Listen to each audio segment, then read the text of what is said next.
Good morning, good evening, good afternoon, whatever time you are tuning in. Welcome to Homesteading and Gardening in the Suburbs. I'm Emma from Misfit Gardening, and today we're talking about why you need to stop saving heirloom seeds and move to a more resilient garden. And I may have made you fall off your seat with that statement, but what if there is a better way to grow food that is incredibly delicious to eat and grows really well in the garden? Would you trade in growing only heirloom varieties in a garden if you could have a garden that thrives the way that you want to garden and grow, like one that produces a harvest no matter what the weather, no matter what happens in the garden? I'd really like to know, would you trade in growing only heirloom varieties for a garden that would thrive and produce a harvest no matter what?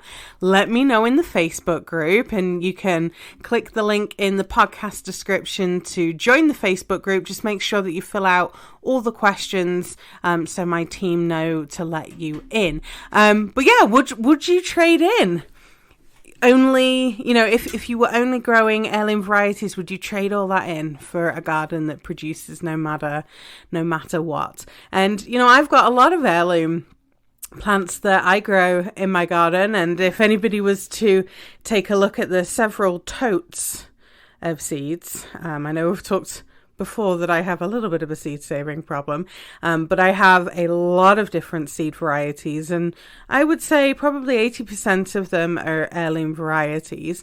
And I get it, like most other gardeners, there's lots of different varieties there, and there's so many to try and not enough garden space, right? Let me know in the Facebook group if that's a problem for you too.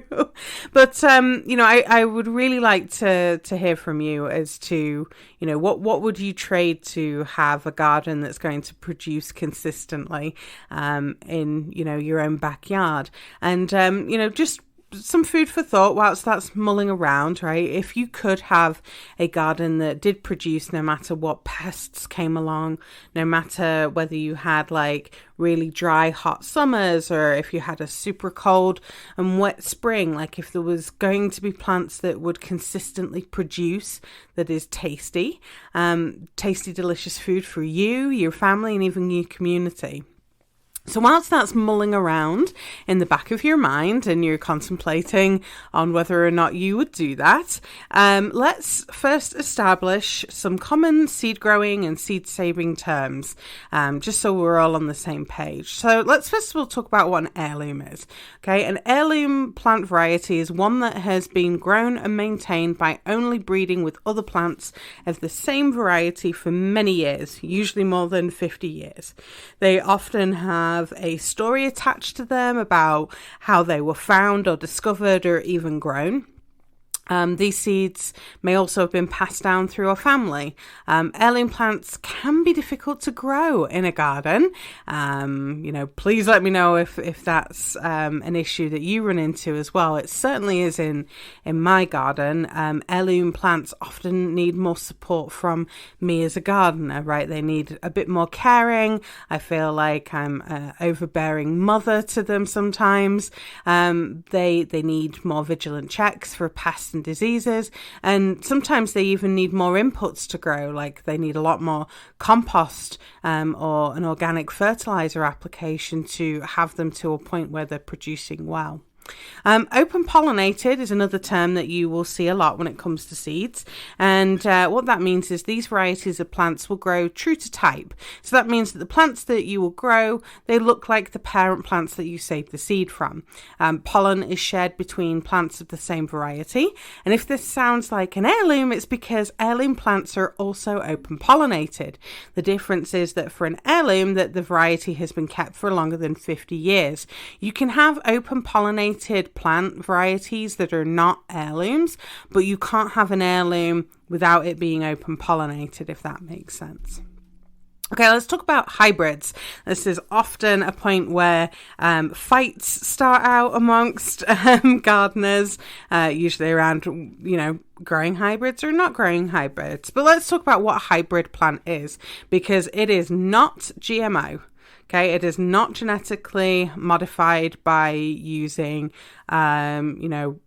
methods that are like way beyond me, and I've got a background in chemistry, but they are very specific. DNA is modified on a genetic level, which is very different to hybrids. Commercial hybrids are created with like classic plant breeding techniques, where they are pollinating, the cross-pollinating between them. But commercial hybrids are created when two highly inbred parents have the pollen shed between them to produce the seeds. So these type of commercial hybrids, they may have patents on them. They may have statements like PVP, or plant variety protection.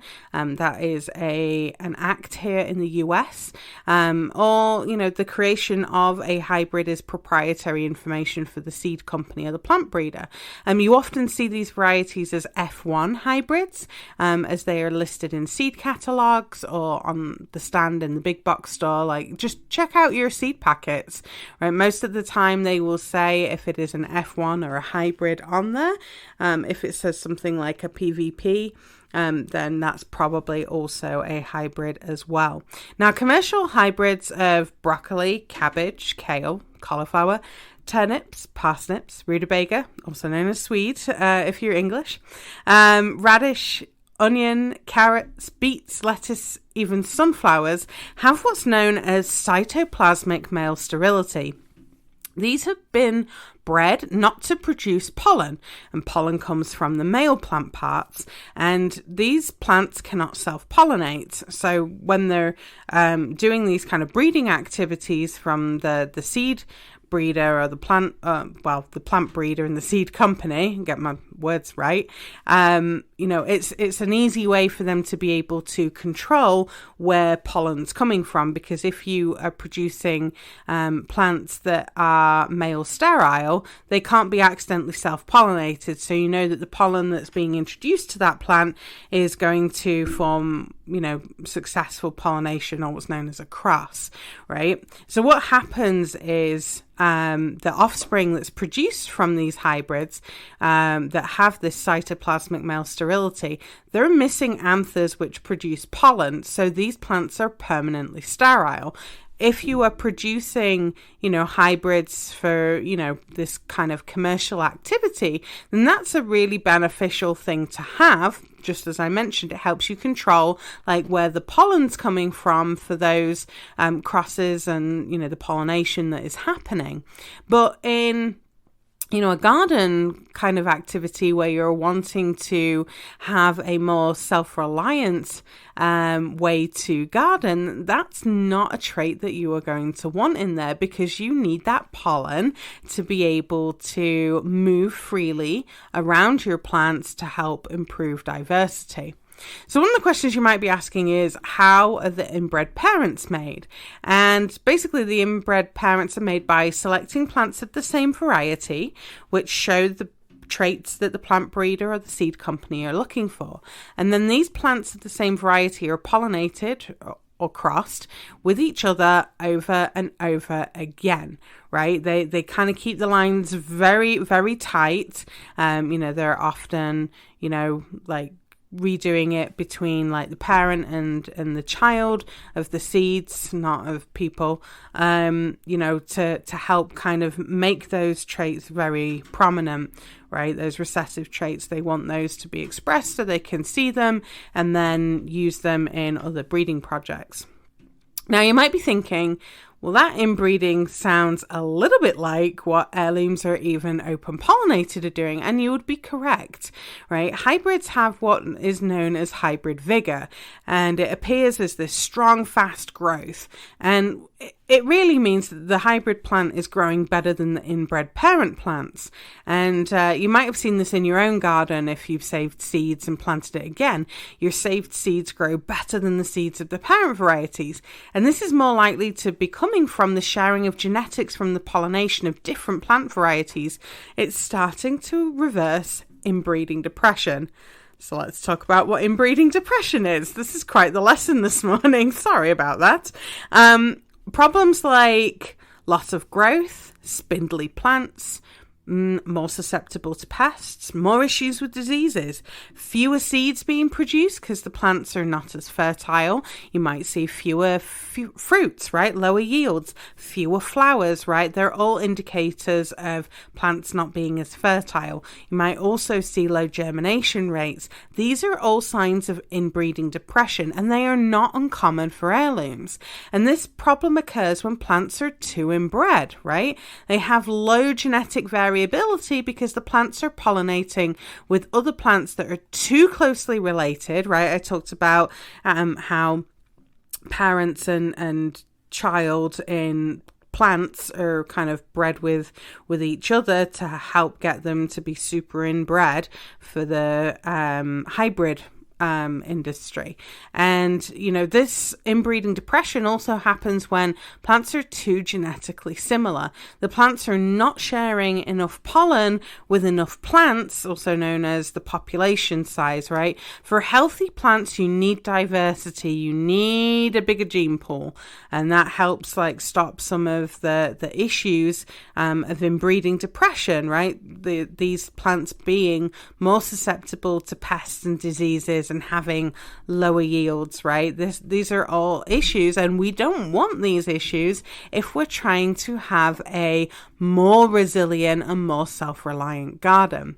So why would we want to be moving away from saving heirloom seeds? Well, let me start off that heirlooms are culturally important to maintain, right? They're living history, and they should form part of your seed collection.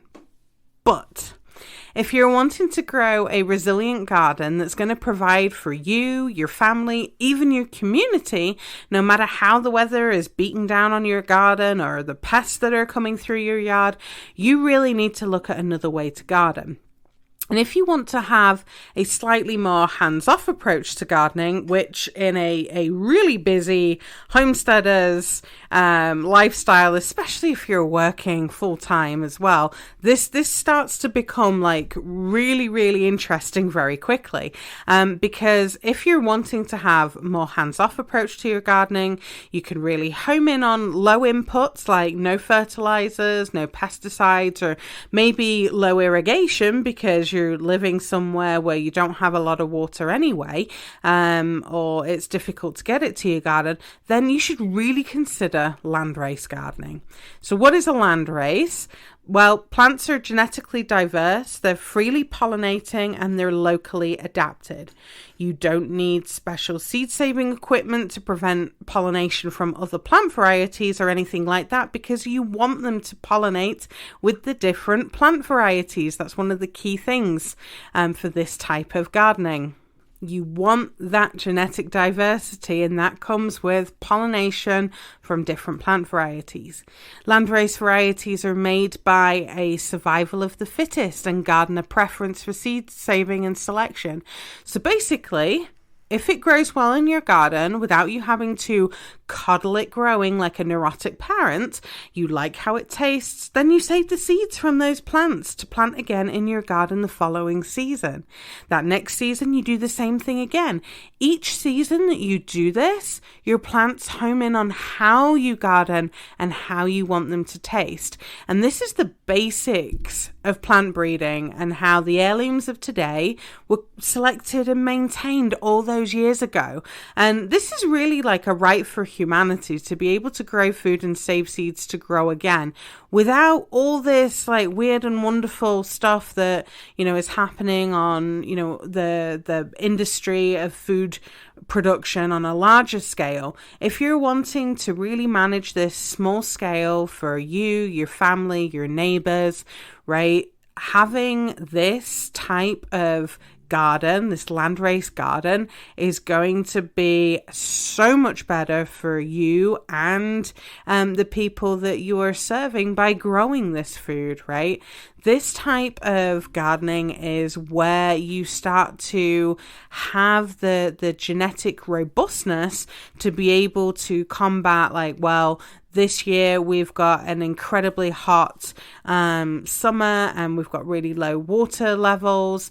This is exactly what's been happening in Utah, by the way, of We've got really low water levels in the reservoirs. A lot of people's irrigation systems have been cut off and plants have been struggling. But the ones that have still been growing without struggling, well, those ones you want to be saving seeds from, because that is already being built into those seeds that are going to be produced by that plant. Okay, that plant is passing on those genetic information, those markers, for the next generation to be able to cope with those more drought tolerant conditions. Same could be said for other plants that, you know, are being ravaged by pests and things. You know, those that are not really being picked off by the pests. Wonder why that is. Maybe we should save some of those seeds and see if the same thing happens the following year. Landrace gardening is a really beautiful ongoing experiment in the garden that you can absolutely do on a small scale. So the premise is dead easy, right? You sow some seeds, and the ones that you really like how they taste, they grow really well to how you garden. You save the seeds from those. If they are struggling or they die off completely, that is perfectly okay, because you don't want to be adding that kind of genetics into the plants that you're going to want to save the seed from, right? If there's anything that is happening in those plants that you do not want in the next generation of plants, it's okay to not allow it to, produce the flowers and the pollen so it can mix with your other plants.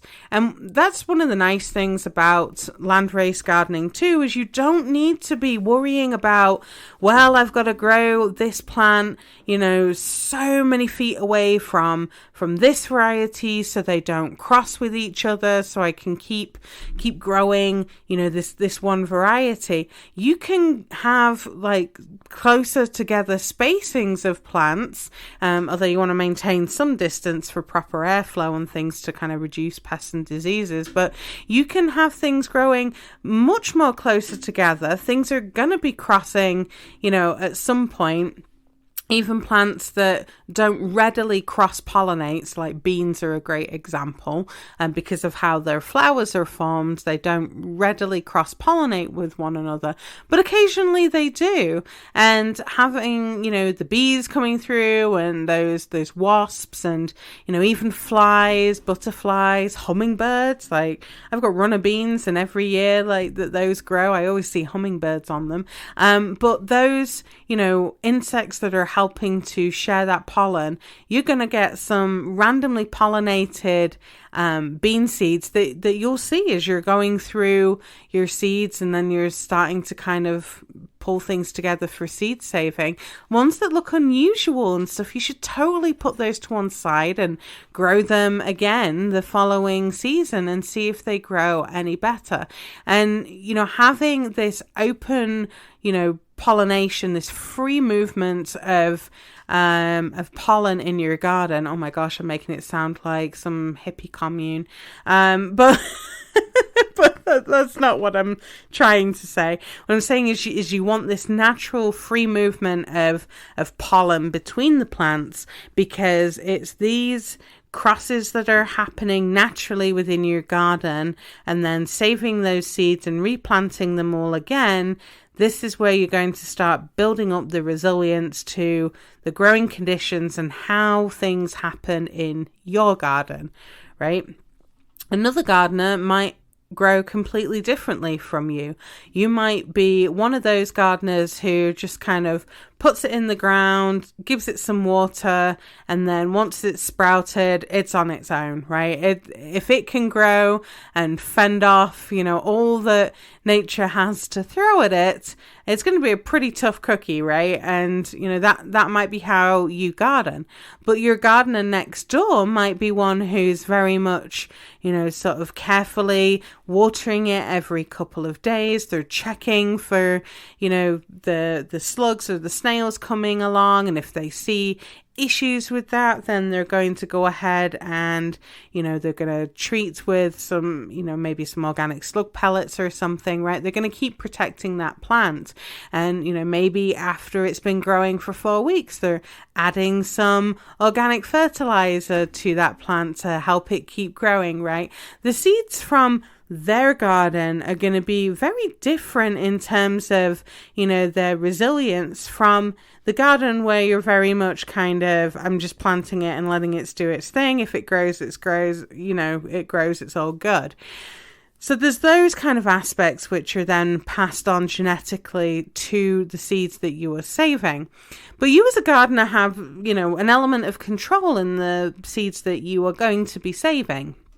Right? You can absolutely be tasting all the veggies, right? And you can mark the ones that you really like. So let's say for lettuce, right? There's lettuce that we want to be seed saving from, right? Let's say we've got a couple of different heirlooms and we really like some of these, but there's a particular plant in each of these varieties that tastes really, really good to you. You maybe mark them with a bit of ribbon or some colored string or something. I've got tons of yarn and I can't tell you how many times I end up using that out in the garden to mark things that I'm going to be seed saving from. But having kind of a marker to say, okay, these are the ones that taste really good. Don't harvest it completely out of the ground. Like if it's something like lettuce, you could harvest a few leaves here and there. But then when that bolts and goes to seed, you've already marked it that you want to be saving seeds from these plants. So you can go ahead and save the seeds from those plants. And then those plants are basically being selected by you as the gardener for taste.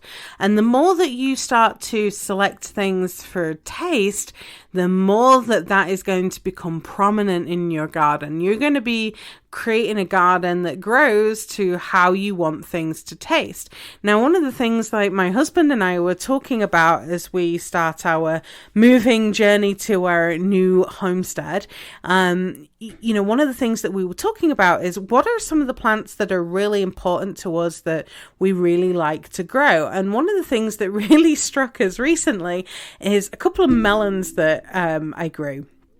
And we were saying, just generally how much more tasty food out of the garden is because it's fresher and things versus, the grocery store where things have had to, they've been selected to be able to, ship long distances without spoiling, right? They've been selected for things like storage rather than flavor. Well, these two melons that I grew, oh my goodness, very, very different in their flavor and in their texture. One had this kind of almost sort of spiciness to it, earthy kind of spices, kind of nutmeg almost, right? Kind of those kind of flavors. It was soft. It had, kind of this very sort of deep kind of spiciness to it. Whereas this other melon that we grew had all of these really fresh, vibrant melon flavors to it. They were very, very different in how they tasted. And one of the things that I've been trying to do this year in the garden, because we knew that we wanted to move anyway, was kind of allow things to have a lot more of this kind of free pollination aspect to it. So I've saved seeds from both of these melons that we tasted because they were amazing. And my husband had a preference over one than the other. But here's the exciting bit. When we get to our new homestead and I've got the garden beds and stuff all figured out, I've got 3 acres, so I've somehow got to figure out where everything's going to be on there. So heads up, coming the back end of this year and into next year is going to be all about setting up your garden from scratch. We're going to be figuring out how to really get onto videoing that so you can see it step by step. And it's sometimes also nice to put a face to a voice, right, for a podcast. So you guys can check that out. But, from the melon perspective, right, we've got these two separate fruits that we've saved seeds from. We could absolutely combine them all together, once they're dry in a jar and then start planting these different seeds and seeing what comes out. Those that we absolutely love the taste of, we can save those melon seeds and really start to develop a flavor profile that is really truly loved by my family. And even my stepson, he's really not that keen on eating melons, but he actually really enjoyed those ones that were fresh out the garden. So definitely something that I want to kind of hone in on a lot more when we get to our new place. And you can do the same thing and start to kind of really develop some of these flavors that your family love. I mean, if you've got kids that are not overly keen on eating carrots or whatever, maybe start with growing some different varieties of carrots and ones that they really like. And if there's ones that you are really quite enjoying and the kids really liked those, save the tops of those carrots and start getting them to sprout again, because they will. You can get them to grow again from the tops. There's plenty of things on the internet on how to do those, and then you can plant them somewhere where you can overwinter them, because carrots will flower in the second year, and then you can start saving seeds from those. I know it's a little bit daunting with biennials. Those are the plants that will flower the second year. So maybe start your landrace gardening or having a more resilient garden by doing some of this free pollination stuff, like having that start with easier crops. So things like squashes or melons, right? Things that are easy for you to be able to taste and save the seed from. And then as you start to get some success with those and you get more comfortable with growing and saving seeds anyway, you can start to expand a little bit more. So I hope you found this episode helpful. Please let me know in the Facebook group whether you would give up a garden of only growing heirloom varieties for a garden that thrives to the way that you garden. I would really love to know. And in the next episode, we're going to be talking a little bit about how you can really start to get started in growing a landrace and a more resilient garden. So I hope that you have a wonderful week, and I hope your garden grows beautifully, and I will see you all next week.